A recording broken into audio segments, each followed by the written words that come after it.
Imagine everything you've worked for being wiped out overnight. Garen Armstrong is facing down regulators trying to inhibit roofing contractors from doing business, and he's here to show you how to fight back and win. In this episode, Garen shares his bold fight for contractor rights, how he's scaling Shamrock Roofing with precision, and the lessons he's learned from navigating one of the toughest markets in the country. Garen Armstrong is a fearless leader behind Shamrock Roofing, a multi-million-dollar roofing company built on grit, growth, and standing up for what's right. Garen's story is a rallying cry for contractors everywhere, from battling unfair policies in Iowa to leading a team that's reshaping the roofing landscape. Garen's mission is clear: protect contractors, support communities, and never back down from a challenge. This episode is more than just a business story. It's a movement. Whether you're looking to grow your business, fight for your rights, or learn from a true trailblazer, Garen's insights are unmissable. Let's get started. Welcome to the Roofing Success Podcast. I'm Jim Aline, and I'm here to bring you insights from top leaders in the roofing industry to help you grow and scale your roofing business. Shamrock Roofing is in the house. Garen Armstrong, how are you, brother? Hey, I'm great. It's good to be here. How are you doing? It is, man. It's been a couple of years since we chatted. I think I love your story. I love your story of overcoming adversity, the health issues you had, how your team stepped up. We talked about that on the last podcast years ago, and wanted to have you back because, man, you just have continued to grow and expand, and it's been amazing to watch, and I think it's a lot of fun, man. Another thing, you're getting into it with government officials now. You're getting in the ring in the courts. I'd love to talk to you a little bit about that. Let's start with that, man. Iowa. All the things you've told me, Iowa has been kind of getting to be a very treacherous place for contractors in terms of UPA laws. Talk about that a little bit. Yeah. So the IID, the Iowa Insurance Department, has been sending out cease-and-desist orders to multiple contractors, just putting family-owned, operated businesses out of work, and hired a police officer, cop, to set up snitch lines and set up a trap house to call contractors and have them come out to the house. They had a little hurricane microburst up there and so they had a house over by there, and they'd call people out, and if they brought up the process, they said, hey, you don't need to file a claim. Your roof is good. Boom, they send them a cease and desist. If a contractor heard about another contractor, they would call on another contractor. And this roof is brutal, right? You got contractors. Yeah. It's very cutthroat. And so, if their intention was to help the homeowner, they wouldn't be going at and gutting the contractors and putting them out of business. And so they sent me a warning letter, and I said, my attorney sent them back and asked them, well, what are we doing? What are we wrong? They list 2 pages, a list of this very vague stuff of some of these things that aren't even laws. They're not even on the books, right? And so one of them was someone gave us a 5-star review on Google, and it said, Caden did a great job. He held me throughout the process. So they used the word process in there. And so there was just a long laundry list of things. And I said, we can't even talk. We can't even breathe. Can't even market. And so it's like so immediately I just sued them in federal court. I said, let's let the federal judges say what it is we can and can't say versus the Iowa Insurance Department, because there's ways to do this, right? Like, I'm in 16 markets and 9 states, and this is the only state that's this egregious on how we work, right? And so I'm happy, and I've got state representatives in Iowa that agree with me. This is way heavy-handed. It's very wrong because of the amount of business that all these roofers provide. I mean, we're buying shingles, we're buying marketing, we're hiring subcon, we're doing all the things, right? And so it's a very unfriendly business situation. And in addition to that, it's where is the consumer?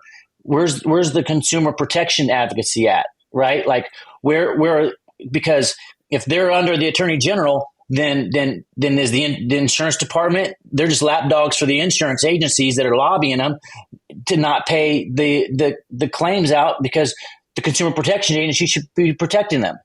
And the reason I did this is really it's about the passion that I have for time and time again that the elderly 80-year-olds they pay their claims for year after years and they're getting denied. They're on a fixed income and you see their eyes start welling up and then the roof is completely wrecked and yet I'm the first line of defense. They don't even know what a public adjuster is. They don't know who's a public adjuster first and foremost.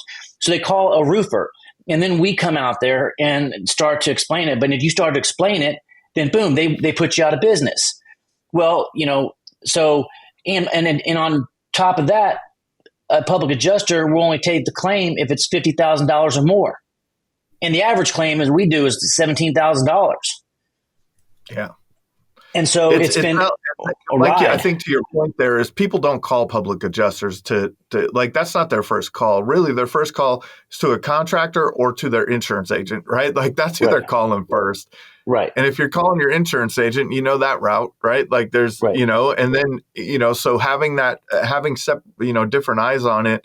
Here's what's crazy to me because it's like a sting operation is what you're talking about. And this is where it's really concerning because, it's they're setting up houses, inviting contractors to come and inspect a roof and then hitting them with the cease and desist because of anything that they've said at like, that's crazy, man. Like, I mean, the phone line and things like that is crazy too, but to actually set up like a sting operation to see if someone's talking about an insurance policy, to see if a contractor is talking about an insurance policy. Yeah. Wow. Like that's amazing. Like that's crazy. It's very egregious. And that's kind of when, you have to stand up, and that's why I said, okay, I'm not going to file this in Iowa State so it can sit there and spin around in circles because I'm friendly with the state. I'm friendly with I do business, I hire people from Iowa. I'm not like wanting to go out of the state, but the federal officials, so who's overseeing the head of the insurance department of labor there, or insurance department? Sorry. So because it's the same, it's attorney general and the attorney general is overseeing the consumer protection agency. So, but I guess nobody's lobbying the insurance or the consumer protection agency. No one's lobbying on that side. Yeah. Right. No one's lobbying on from the consumer side. Yeah. It's there. And man, it would be interesting to know how this came to be.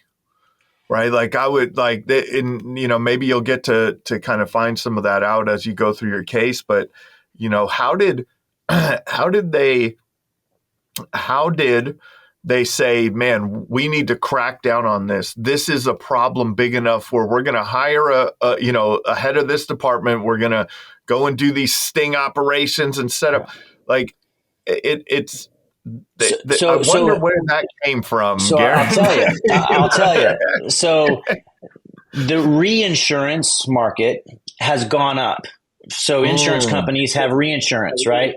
And reinsurance premiums have gone up nationwide from the storms everywhere, right? Yep. And so everyone's premiums have gone up significantly, right? And they have these cat storms, catastrophe storms, and then they call these little hail storms, they call kitty cat storms, right? And so they're saying this, all these kitty cat storms are adding up. Right. And so they think that, we're responsible for the storms that are happening when only thing we're responsible for is answering a phone call or, going out there to go help a homeowner with the roof. That's, again, our average ticket item is $16,000 to $17,000.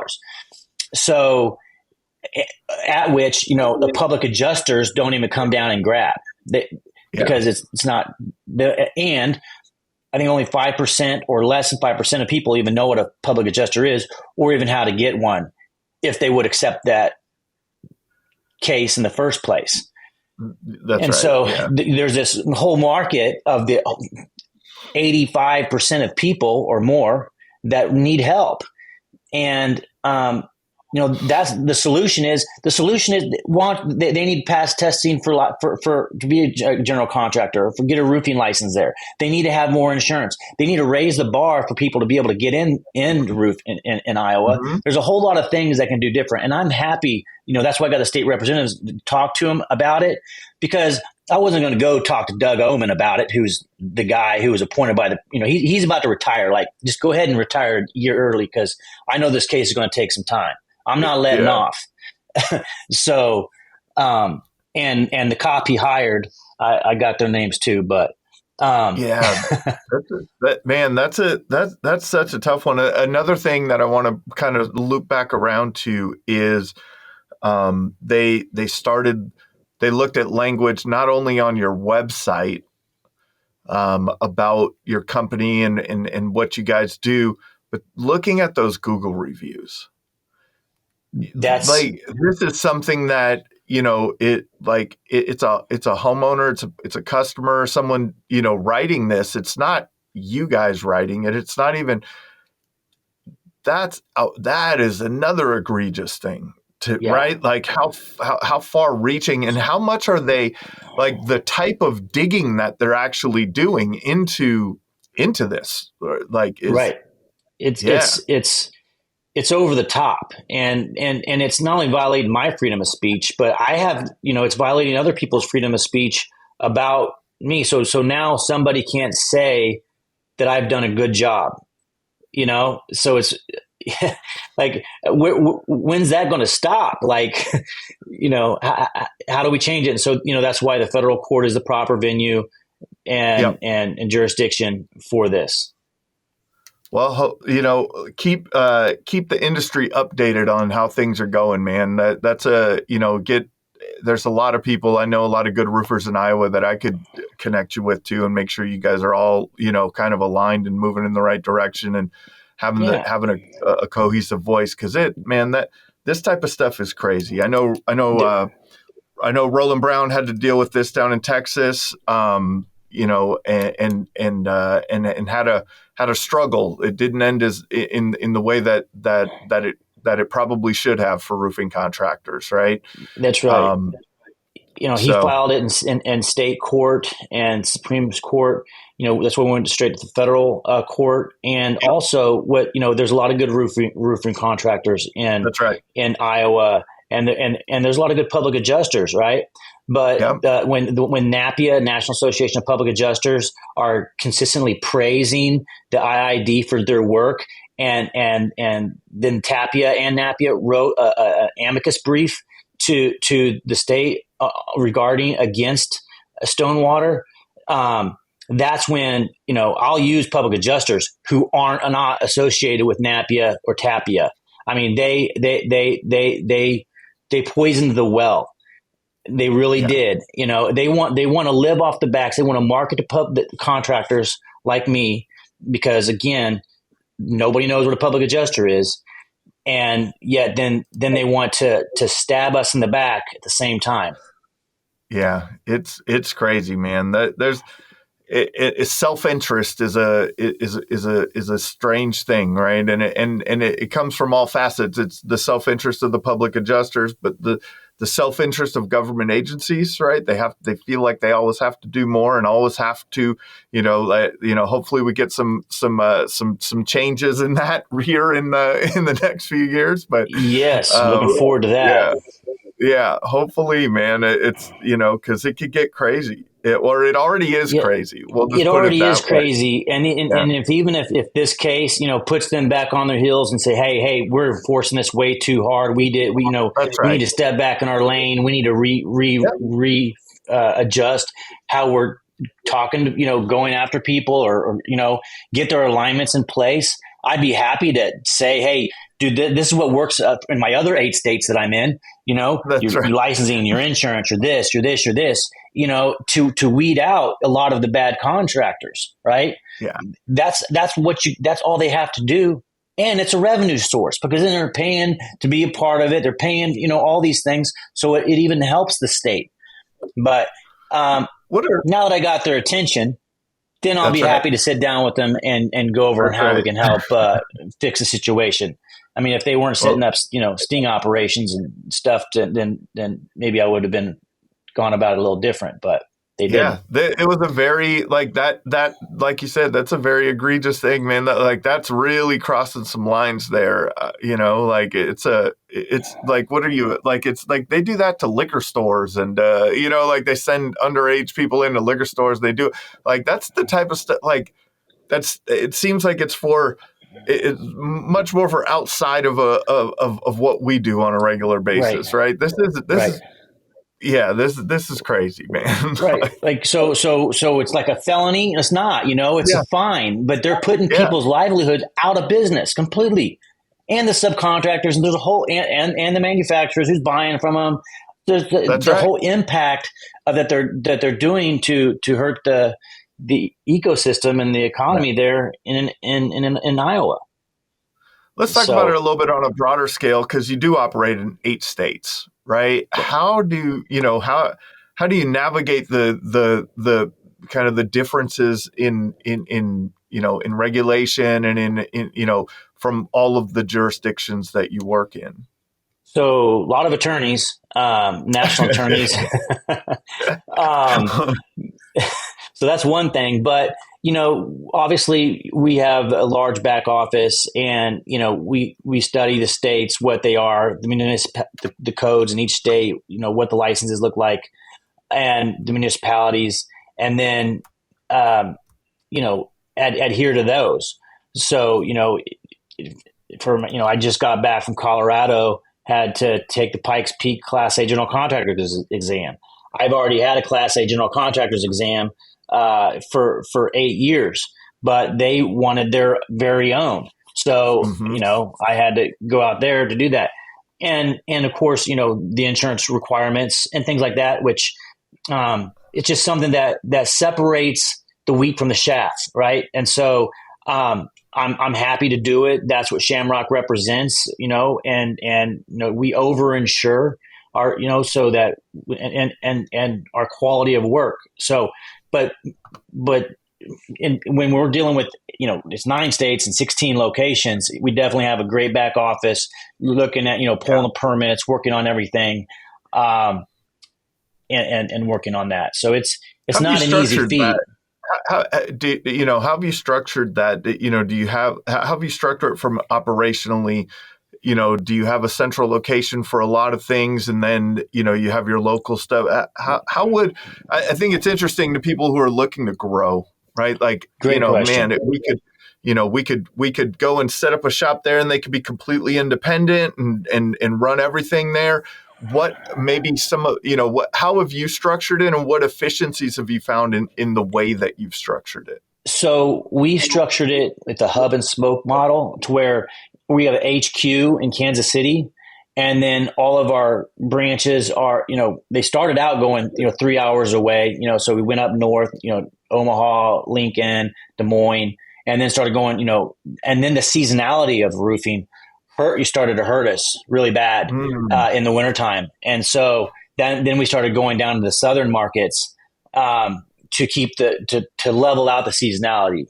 Still a real thing, but so then that's what we did. And then we stayed there for quite some time while we figured it out. And the way we did that was having the headquarters there, pulling permits, so we have everybody together in an office, 2 offices, actually 27,000 square feet, but that are working together, that's able to leverage other people's knowledge in the office, so that in a branch, we have an office manager, a branch manager, and basically field trainers that are out with the guys. as well as quality control. And then so that's how we set up each market. And then once we got that figured out from the 3-hour radius of the Shamrock Nation, then we were able to start, daisy chaining locations further. And that's been so we're down all the way down in Houston now. We're all the way over into Colorado Springs, Denver now, and up to South Dakota. So, but and the goal is to move up to the Quad Cities in Iowa, because I really love the people in Iowa. What I love working in the heartland is a handshake still means something, and that's I'd like to say that I'm brilliant and I planned this. I'm just born and raised from here, and so I've always had storms, grew up in it, and so anyway, so that's why the people of Iowa. I mean, that's what I really like working there. And then so when they did that, I'm like, look, man, this is not right. And so that's also what led into that. But yeah, for sure. Now, as you're growing from market to market, let's talk about what you're thinking about. Like, and what you're thinking about now, not some of those first ones, right? Like, because I'm sure some of the first ones was like, oh, it's a 3-hour drive, there's a storm there, let's go, right? Like that's how, and maybe that's not how it happened, but that's how it usually happens, right? Like, from a strategic aspect now, because now it sounds like, now at the size you guys are at, there's some strategy, right? So when you're looking at your expansion, talk me through what you're thinking, how you're looking at the market, the team, what you're going to need in terms of from a team side of things, from a logistical side of things. Walk me through that. So I'm looking at the market demographics of where I'm going to go first. So because I've gone I've opened up, all of my offices are brick and mortar. So I've opened up brick and mortar in some locations that are smaller, right? And the way I market, we have a 600 time chance of winning the market, gaining the market share, right? And so there's some smaller, sub-secondary markets that we can just go through so quick, right? And I got to dial back my marketing. So I'm looking for bigger markets, older homes, or bigger markets that are growing and expanding. And then I'm going in there, obviously in my area where I live, throughout the Midwest, it's natural storms every year. Yep. So the storms are seasonal in nature, recurring in nature. So I'm looking for, the population of the demographics to go in there and to be able to support the markets. And then immediately I'm buying a location that has a utility, a flex space that I'm able to put, shingles, my material, put my trailers, my trucks, and immediately I'm moving in with 5 to 10 trucks. I'm opening it up. I'm recruiting. I've been doing internet marketing at that point, that location 3 months prior, so I'm already marinating the market. They know I'm coming. They see it. Most of the time we have leads coming in there, so the recruiting knows we're coming there. And so, that's how we move. So like if my competitors start seeing recruiting ads, start seeing marketing, they can start to, you're coming. Garen's coming. He's going to be here soon. Yes. Yes. I love that. And this is, it's the struggles early on, and it's the benefits of size is that you can allocate resources in that direction without needing the return on investment to be so instantaneous, right? And so when you're smaller and you don't have huge budgets and you don't have you don't have the opportunity to do this. Hey, all right, for 3 months, we're going to go, like if you're going into a market, let's just, in a range of that first 3 months from marketing for recruiting and marketing that you're entering the market, what kind of range of a budget would you put on that 3-month period? For someone who's starting up or for me? For you. Like to go in and say, like, because I like to see people, Yeah. I want people to understand the differences, right? Like Yeah.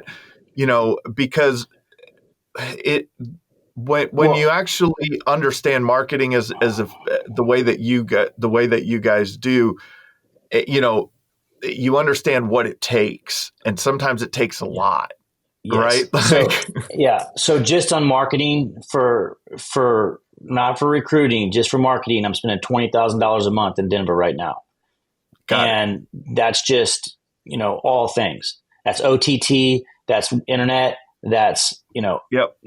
everything. But I'm going there, and plus recruiting budgets, plus you're buying new Yep. trucks, plus the insurance in Colorado is Yeah. a lot more expensive. Um, So and there's a big initial investment, right, when you're going there. But one of my the way I like to put it, Garen, is if you have faith in the outcome, you'll execute, right? So Yes, like you guys have created faith in the outcome through the actions that you've done through the years. So man, we're going to do this, and we know the outcome that we're going to get to. Now that outcome may vary, right? You've been to right, markets where the outcome is varied, and but right. and I don't know if you've ever had a market that you're like, yeah, that didn't work out for us, and you pulled back out of. Yes, I Have you? have. Yeah. I have. DFW. We went in from Tulsa down into to Plano. We marketed hard. We got a lot of leads. You got to be ready. It's so big. It's so expanding, but they get so many storms that they'll wait 2 years or three to replace their roof. That's They right. won't go right away. And on top of that, it's those suppliers, they'll sell $1 billion a year in material, and that market is so saturated. That is a broken market. I mean, if you want to be Mm, in DFW, go retail, 100% retail, and you got to separate yourself from the rest, because there's no licenses. Anybody can be a roofer. And so, first thing, I'm a part of RCAT. I'm part of, I help love change the legislation in Texas to where you have to be licensed. You have to, because there's so much. I mean, that's another state that I would like to help, you know, yeah. in as well. Like, instead of, going out using these OOPA laws to get rid of contractors, just raise the bar for contractors, have them be licensed, have them have insurance, have them have these things. And that's going to weed out so many people. And then you'll get more quality of work, because there's so much shoddy work down there. It's just bad. But anyway, it's just, with all the other markets that I'm in, it wasn't worth it. I mean, I'm still there, right? Like, we Yeah. still have a presence there. We still roof there. We call them. We'll go to retail work. It's all retail. But it's a cheaper. Everything's less. You're not getting paid as much for your roof. It Yep. takes longer. The homeowners have been conditioned over the years. Oh, you Conditioned. mean, so if I go with you for your roof, I don't get in this drawing for the shotgun and this trip? And you're like, shotgun? Who's offering a shotgun and a trip if I go for you, right? Like, they have stacks of flyers, when you go through the neighborhoods. So, and they've been told, so many different things. I mean, they see you coming up the driveway. They're like, aha, we Yeah. got one. That's right.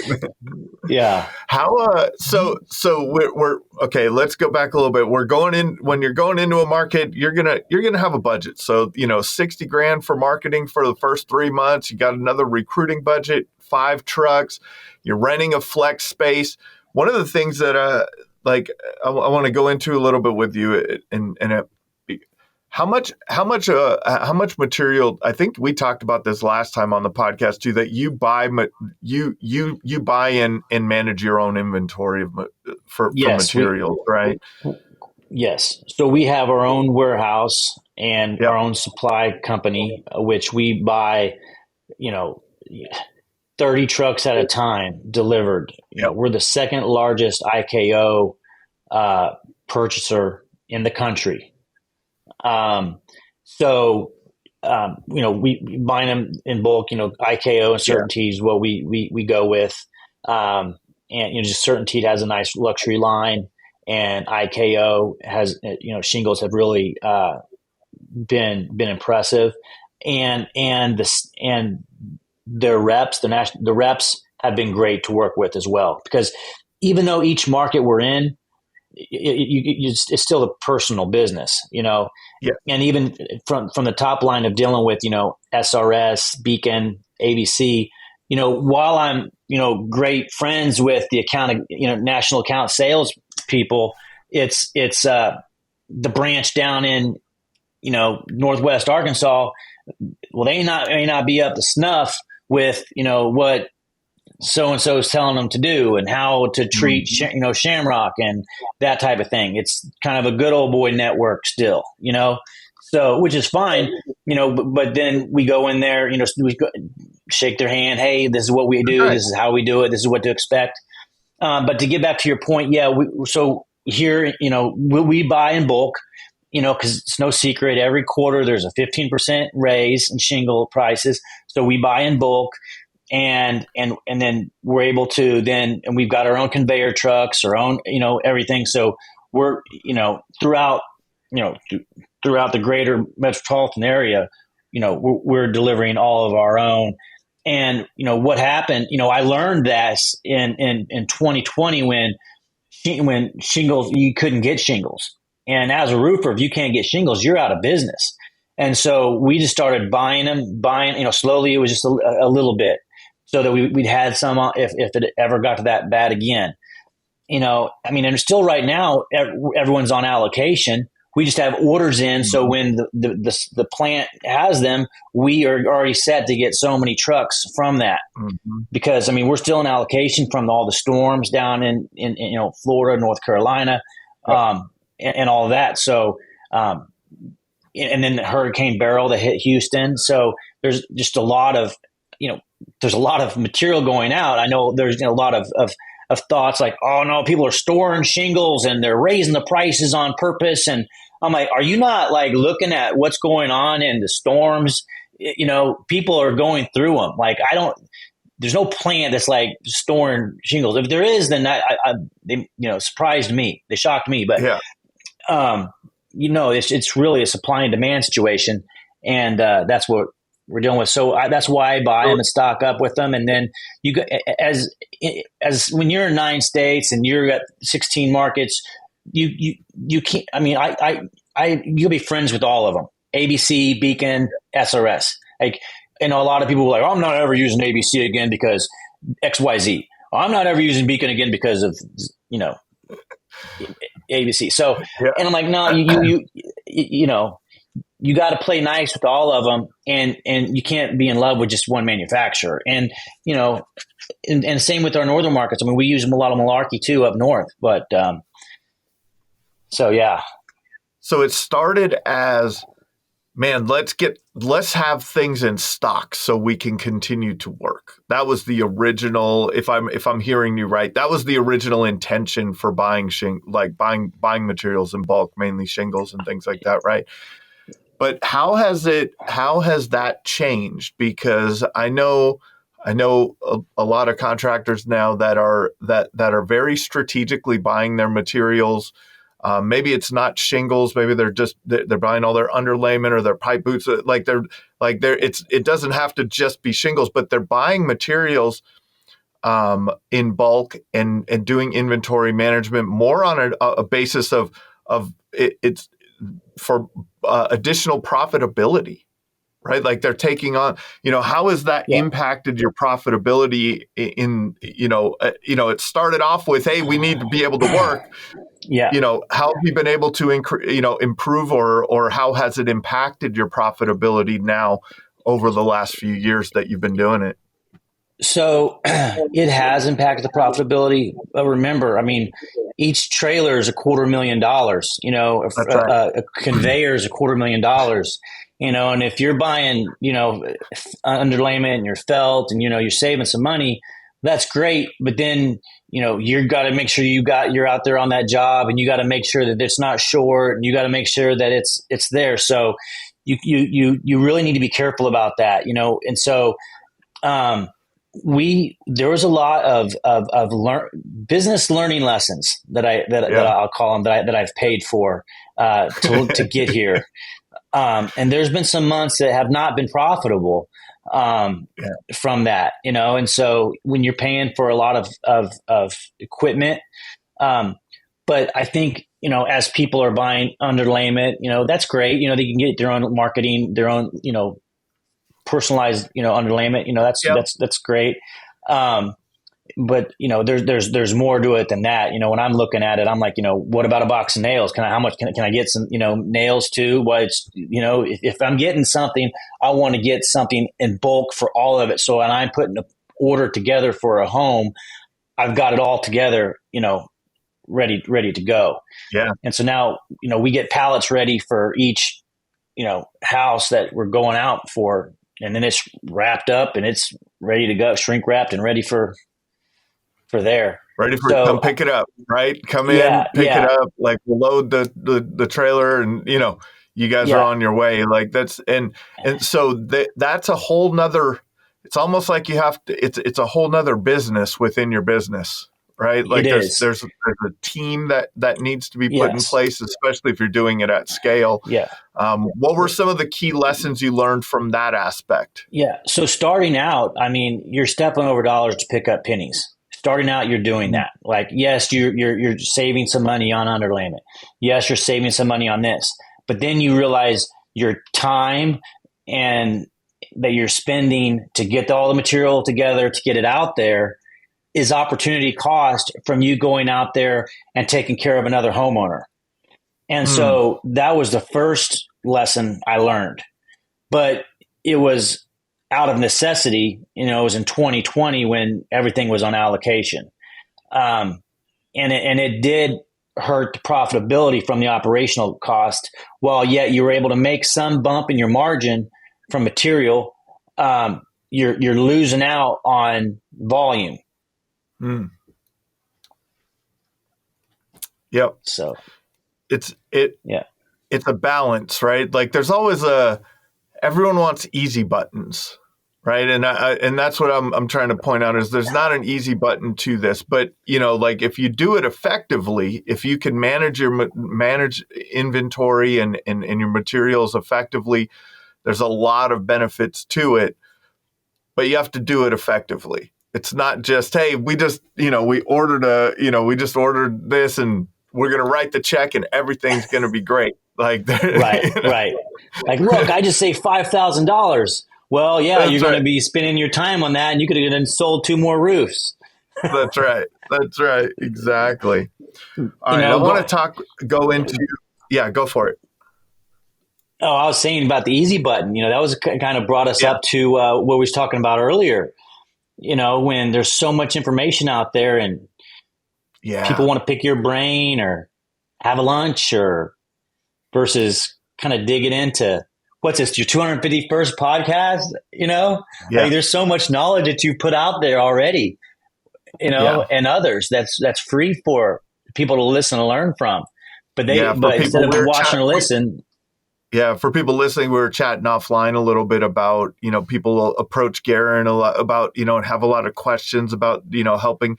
And he's always really open to share, but it gets to a point where it's like, man, everyone out there is like, you got to execute, right? Like the way that I put it, Garen, let me get your thoughts on this. Like for me, I think people spend too much time on process in the beginning. yes, And I think that they spend too much time on process and not selling. And if you're not selling anything, you won't know how to improve your processes because there's nothing coming through, right? I think So, you hit the nail on the head, right, because every single time I hear this EOS. I'm like, yep, how many times my processes have changed as we've expanded and changed over the years, dealing with the seasonalities and the storms and the different situations that come up from life and the business changing. I mean, I'm constantly and never ending learning processes myself. constant. Yes, And that's the thing. What I love about EOS is it creates an environment for solving those problems on a weekly, quarterly, and annual basis, right?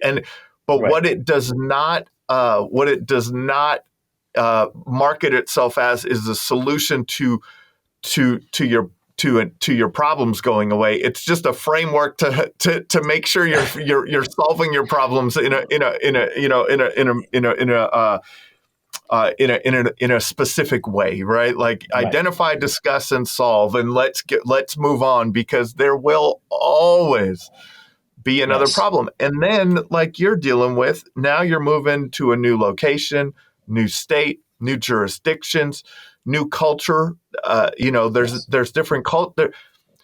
Houston is a much different place culturally than Des Moines, right? Like it's a very much, the Midwest, the West, going out to Denver and different places.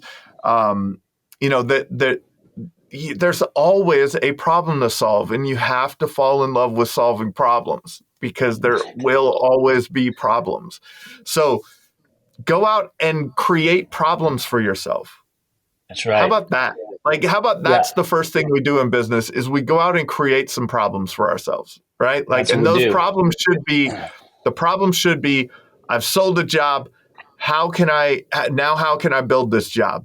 That's the first problem, right? Like, but the first problem is, how do I sell a job? Then it's, how do I build a job? Then it's, how do I get efficient at building a job? Then it's, how do I get, how do I get efficient at selling jobs? How do I get, and it's nonstop. Yeah.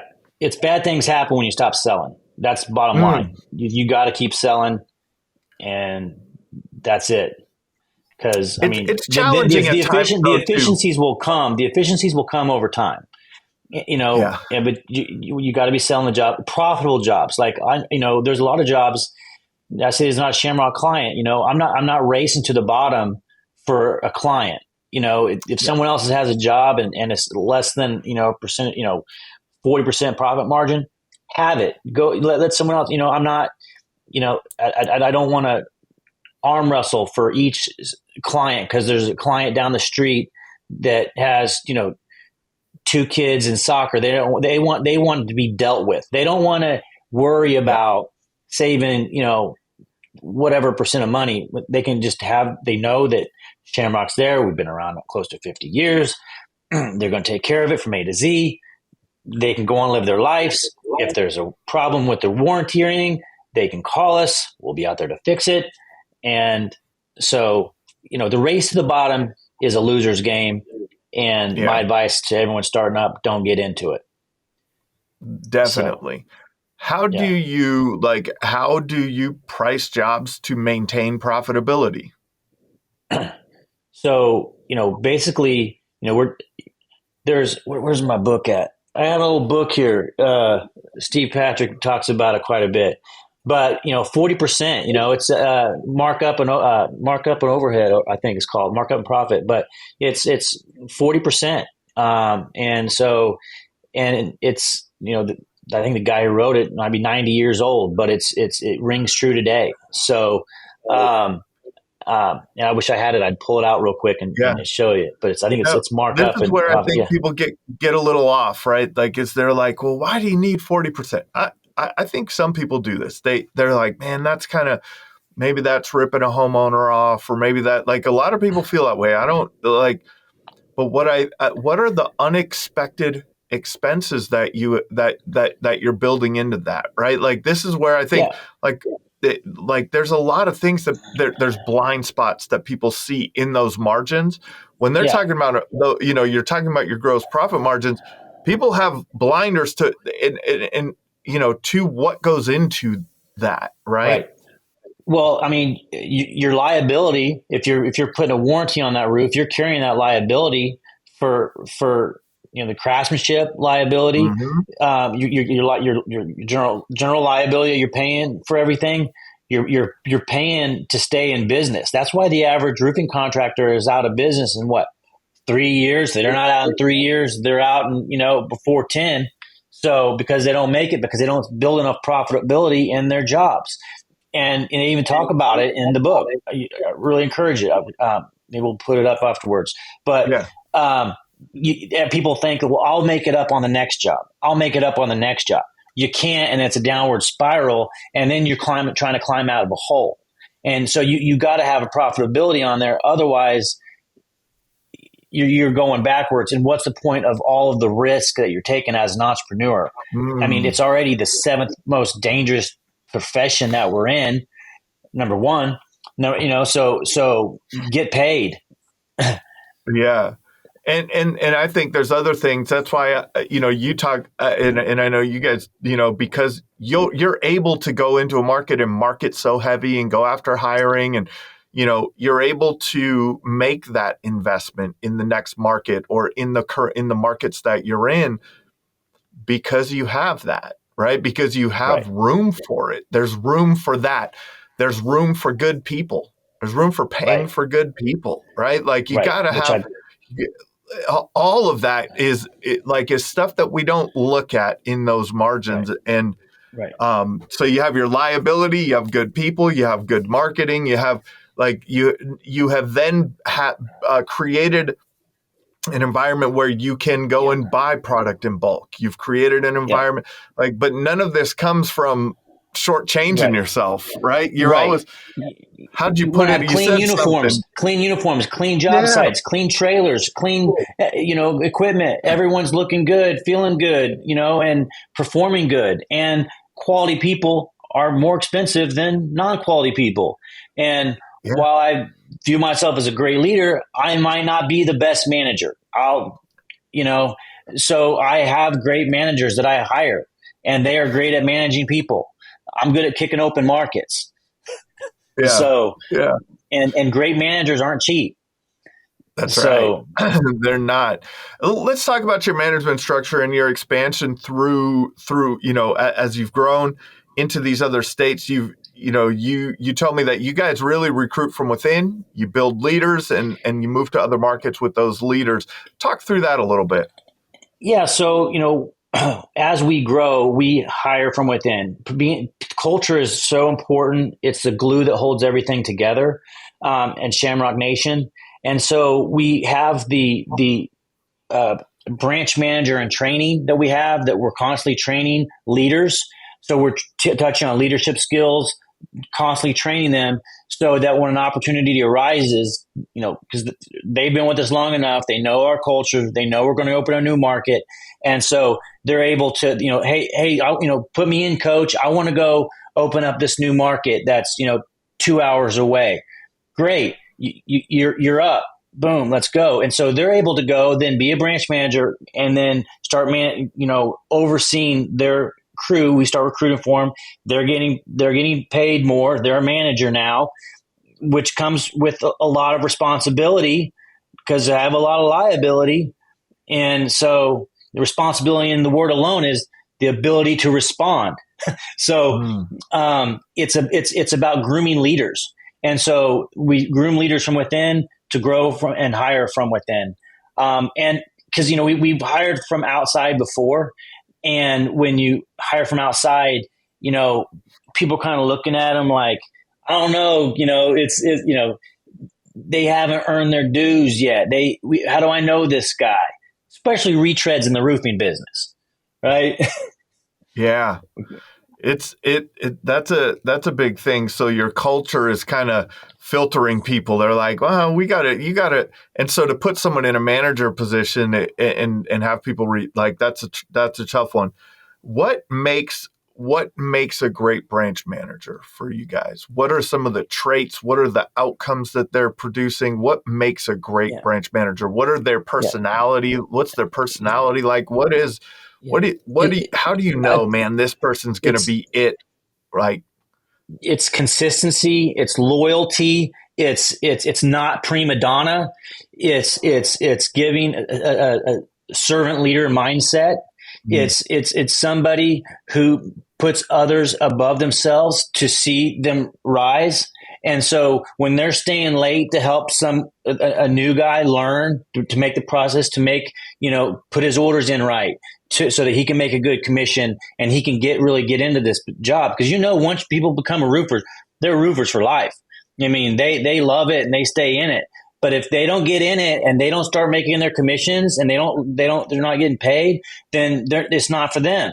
And so a servant leader's heart that's going to be helping others grow, that's what I look for. that and Yeah. consistency and little to that.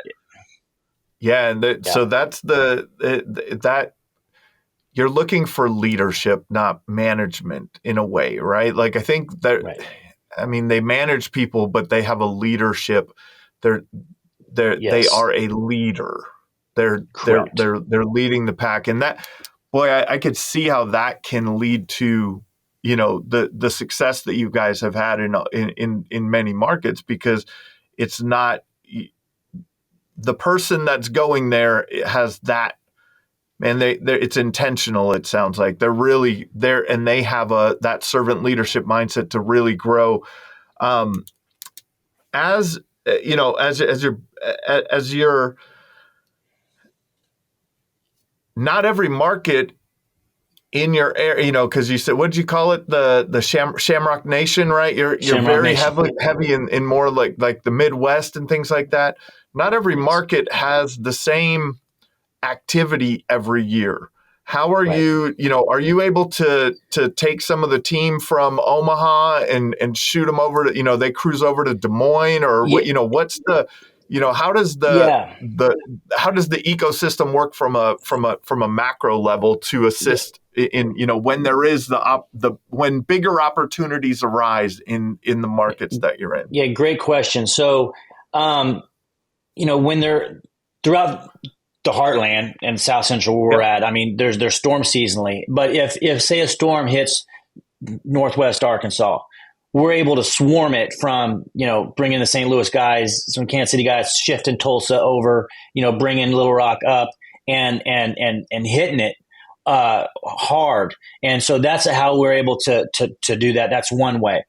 The other way is we've implemented, we have a repair program and the roof rejuvenations, so that we're consistently selling repairs. I mean, we're brick and mortar in each place, so we're not really storm chasers. We're not storm chasers. If we are just located in Storm Alley, so we are the Yeah. largest storm catchers mitt in the nation. That's for sure. So Shamrock Nation is the largest storm catchers mitt in the nation, but we're brick and mortar, and we're there to do repairs and roof rejuvenations and as well. So, but with that opportunity from having so many locations, we have a lot of young bucks that are willing to, like, hey, put me in, coach. Let's go down. I'm ready to go down to OKC.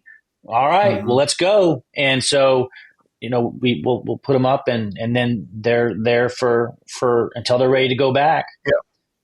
Do you do that? Like, it's like, do you just kind of put the word out to other branches? Hey, that, we got a big opportunity down in this market right now. Is anyone interested in going? Is that just as simple as Yes, that? Yeah. it's as simple as that. And they make a work trip out of it. Usually we get an Airbnb and a couple of them, and the guys are on their way down, or gals. We have a lot of Yep. gals that are doing really, really great in the industry. I love it. And they're on their way down, and they're there. Yep. They're there for work. And Yep. but then they go back. The one of the things that I hear from you from a marketing perspective, you guys do a lot of marketing. How, I feel like especially in storm markets, a lot of times sales reps get attached to the next door, and they just focus on the next door. But when that phone call comes in, and sometimes it's across town, right? And that rep doesn't like leaving that little honey hole that they're in, knocking doors to get across town. How do you balance that, and how do you not create? I guess another side of it is, how do you how do you not create lead babies out of because of the marketing push that you're doing, that they're still, that your reps are still like in it and active and going after business? Yeah, that's a $1 million question right there, and one that I've had to balance out, because we have the lead babies that are great at leads, and then you have the guys that they'll like, turn me off leads. I don't even want leads, and they want to be Yep. out there, and that's okay. But even with that said, I don't take lead babies and if they are, then they're just a W-2 employee. And Yeah. and but what I would do is I reward the people who are out there in the field hustling with the leads. So Yep. if they hit a dry spot, you knock so much doors, right? So you don't hit the subdivision, you hit the cul-de-sac, you got the 6-pack, but then they're like, okay, here's another lead. They find another area because they were working it so hard. Here's another lead. So we do play favorites. If you're hustling, we're gonna reward you with Okay. the positive behavior.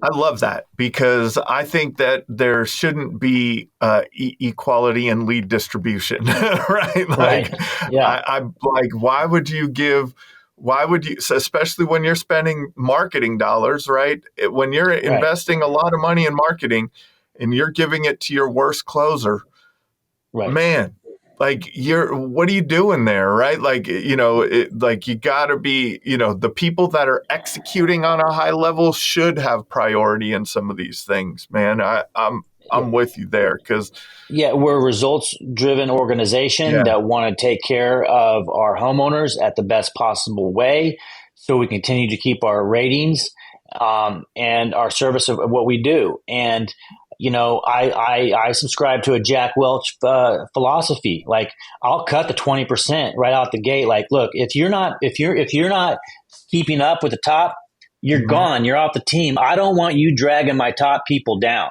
And they yeah, will. They'll drag you down, but because the guys will try to lift them up, keep lift them up. But just leverage in that and natural will pull them down. So if they're not out there, they're just on the team to be part of, just to be a Shamrock or to come hang out, to get the free pizza, to get the free breakfast we have at Saturday sales meetings and all that jazz. Like, I'm not having it. Like, go find yeah, someplace else. Yeah, that's power free right. to the roofer down the street. So it sounds like standards are the answer. Right? Like Standards. Yes. standards sounds like an answer to me to kind of summarize what you said there. Like having standards and holding people to them is a great way. I want to kind of finalize this out with the, you've been in the business for a long time. You've seen a lot of things. You've had your own struggles and your peaks and valleys and things like that. What changes do you see coming in the industry and how are you adapting to those changes? So, traditionally being in the hail swath area, I'm seeing a big insurance shift. So we're doing a lot more retail, definitely presenting financing options right out the gate. Um, and that's one thing. And I'm also seeing a lot of older roofers, getting out of the business, and a lot of these new startups, young bucks getting in, kind of rebel without a clues type. They it's gold rush, the roofer rush. That see it, they want to get in, they don't really know what they're doing. They're fast talkers, and I'm seeing that shift. You got this dichotomy of the older quality, slow talking, roofers that we'll get to you if we get to you. We'll see how the day goes. Versus these guys that are spin around in circles and really not get there. So I'm seeing that in the business landscape. And then the insurance landscape, I see it turning more retail and financing, leading the way there. How are you guys? What's your thoughts on adapting to all of the changes that are happening? You know, we're just doing Shamrock Nation way. It's blue ocean strategy is my philosophy, and we're going to continue to grow as we grow. We're going to train as we train. I used to say, if it's raining, we're training. Now we train every day. We're constantly training and we're constantly recruiting, and we're bringing in quality guys. I'm bringing a lot of these, we talked about the gold rush guys that want to get in Yep. and start their own business. They realize that they can make more money being a project manager for a good company. So we're seeing that a lot coming on. Just they can make more money running jobs.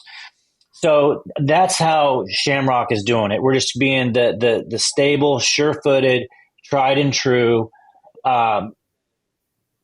player in the game, and just stable, just steady as it goes. That's how we're handling it. That's awesome, man. Garen, it's been a pleasure. This has been another episode of the Roofing Success Podcast. Thank you for tuning into the Roofing Success Podcast. For more valuable content, visit roofingsuccesspodcast.com. While there, check out our sponsors for exclusive offers, shop for merchandise, and sign up for our newsletter for industry updates and tips. Also, join the Roofing Success Facebook group to connect with other professionals and stay updated on the latest trends. If you enjoyed this episode, please subscribe, like, share, and leave a comment. Your support helps us continue to bring you top industry insights. The website link is in the description. Thanks for listening.